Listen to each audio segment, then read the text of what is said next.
नमस्कार दोस्तों, एक बार फिर से आपका निफ्टी प्रेडिक्शन सीरीज में स्वागत है। कल मार्केट क्या करने वाला है, उसको थोड़ा समझते हैं। उससे पहले आज क्या हुआ उसको जानते हैं। मैंने आपको हमेशा कहा है, आज जो हुआ है उसी का अगला रूप कल होने वाला है। अब समझते हैं वो अगला रूप कैसा दिखेगा हमें। देखिए, आज हमारी ओपनिंग होती है यहाँ पर, जो हम प्रीवियस क्लोजिंग से नीचे थे।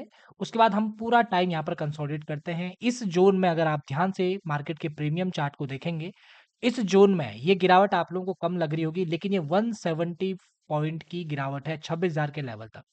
इस ज़ोन में प्रीमियम आपका ना के बराबर बढ़ा है। वहीं पर घूमता रहा प्रीमियम पूरा कंप्लीटली।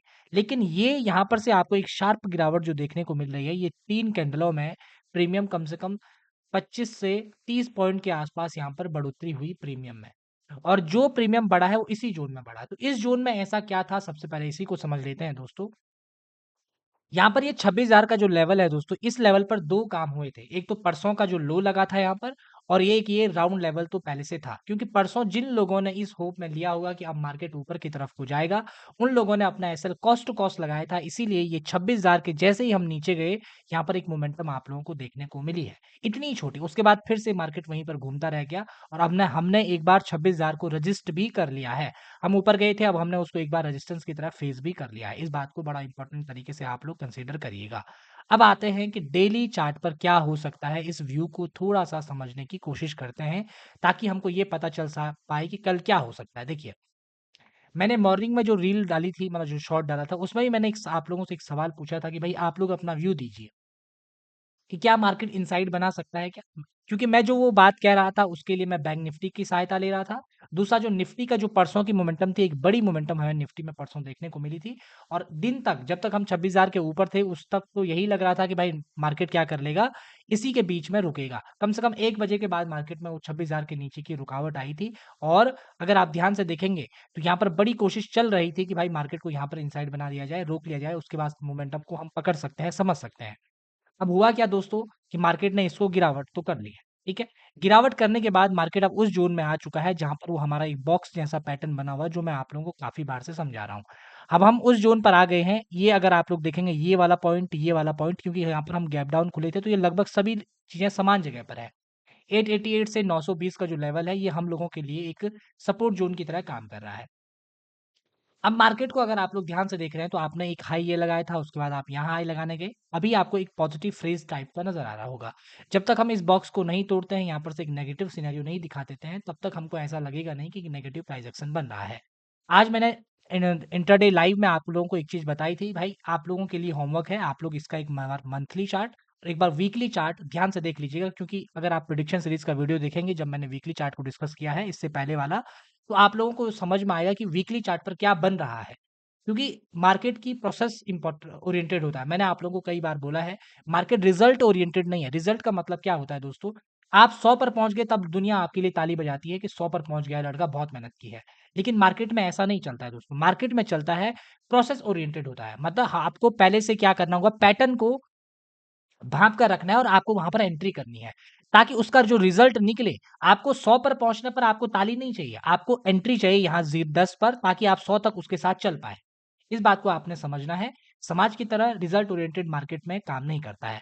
इस बात को आप लोग समझ गए होंगे। अब हम थोड़ा समझ लेते हैं, बैंक निफ्टी का चार्ट भी देख लेते हैं कि बैंक निफ्टी कैसा चित्र बना रहा है। देखिए, बैंक निफ्टी का चित्र में कुछ ज़्यादा गड़बड़ है नहीं, हो सकता है बैंक निफ्टी इस ज़ोन पर सपोर्ट लेकर फिर से कल यहाँ से ऊपर की तरफ को कारवां अपना शुरू कर दे। अब ये बैंक निफ्टी पर डिपेंड करता है, लेकिन अगर हम इसके पॉइंट ऑफ व्यू की तरफ देखेंगे, तो यहाँ पर हमारे पास एक 59,000 का जो लेवल आएगा वो हम लोगों के लिए इंपॉर्टेंट है। उसके बाद हमें देखना है कि मार्केट क्या सीन बना रहा है। ठीक है, यही इसके लिए सपोर्ट जोन है जो यहाँ पर आप लोगों को देखने को मिल रहा है। 58,800 के आसपास आप लोगों को देखने को मिलेगा।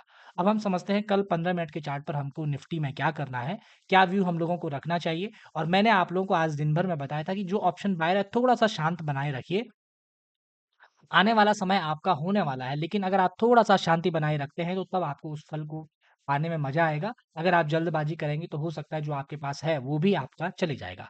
अब हमारे पास आ गया ये 15 मिनट का चार्ट, ताकि हम ये समझ पाएँ कि कल क्या हो सकता है, क्या सीन कल बन सकते हैं, हमको किस लिए तैयार रहना है। अगर हम कल फिर से गैप अप खुल जाते हैं, मान लो अगर ओवरनाइट कंडीशन ऐसी बनती है कि हम 26,000 के ऊपर खुलते हैं, तो हमको ये ध्यान रखना है कि हमको ऊपर की साइड का ताकत लग सकती है। जो बायर लोग जिनके फ़ेवर में नीचे की तरफ आए थे, अगर उनके फ़ेवर में देखिए, आज हम गैप डाउन खुले, गैप डाउन खुलकर हमने जो डाउन साइड को लाने वाले लोग थे उनके फेवर में काम किया, तो वो लोग भी पीछे नहीं चूके, उन लोगों ने भी नीचे को धक्का मारा और यहाँ पर से एक नेगेटिव प्राइस एक्शन बनाकर इसको नीचे लेकर आए हैं। कल अगर हम गैप अप खुल जाते हैं 26,000 के ऊपर सस्टेन होते हैं तो शांति बनाए रखिए। ऑप्शन बायर के लिए तो शांति है, लेकिन ऑप्शन सेलर के लिए कुछ पॉइंट ऑफ व्यू है, उनको शॉर्ट कहाँ करना चाहिए, कहाँ किन बातों का ध्यान रखना चाहिए, वो उन लोगों के लिए काफ़ी ज़्यादा बेटर सेटअप आजकल आप बन रहे हैं। तो कंसोलिडेशन फेज़ मैक्सिमम टाइम उसका जो फ़ायदा उठाते हैं वो ऑप्शन सेलर वाले लोग होते हैं, लेकिन मोमेंटम का जो फ़ायदा उठाता है वो ऑप्शन बायर भी होता है। इस बात को आप लोगों को समझना है।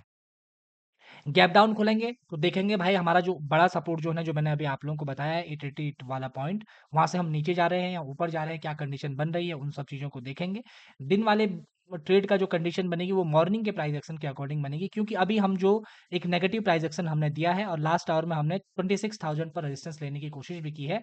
हमको ये हाई ब्रेक करना है जो 26,044 का है। अगर मॉर्निंग में इसके ऊपर खुल जाते हैं तो वेल एंड गुड है और यहाँ पर हमको कुछ भी हो सकता है, यहाँ पर भी मार्केट घूम सकता है क्योंकि ये रेजिस्टेंस लेवल ऊपर है, इसी बीच में घूमता रह जाए क्या पता। नीचे भी सपोर्ट ज़ोन है, इस बीच में भी अभी इनसाइड बनने के बहुत सारे मौके मौके हैं। तो आप लोग शांति से बैठे रहिएगा, प्रीमियम में ज़्यादा बढ़ोतरी नहीं होने वाली है।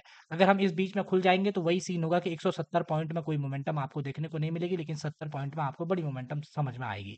तो इस बात को आप लोग कंसिडर करिएगा। ऑप्शन बायर खास करके अगर आप लोग अपना पैसा बचाना चाहते हैं, तो मैं आप लोगों को रिक्वेस्ट करूँगा कि आप स्टॉक में जाइए। कुछ स्टॉक गिर रहे हैं, कुछ स्टॉक बढ़ रहे हैं। उनमें अपना पैटर्न, अपने सेटअप की एक्सेस कीजिए, उनमें अपना ट्रेड लीजिए छोटी-छोटी क्वांटिटी में, ताकि आपका उस पर अगर हाथ मजबूत हो गया, तो बैंक निफ्टी आपके लिए निफ्टी या बैंक निफ्टी आपके लिए बहुत आसान समझ में आएगा। ऐसी एक्सेस के लिए द इनसाइडर रिव्यू को आप लोग ज़रूर सब्सक्राइब करिएगा और अगर आपका कोई सवाल, सजेशन है, तो कमेंट बॉक्स में बेझिझक लिख लीजिएगा। धन्यवाद।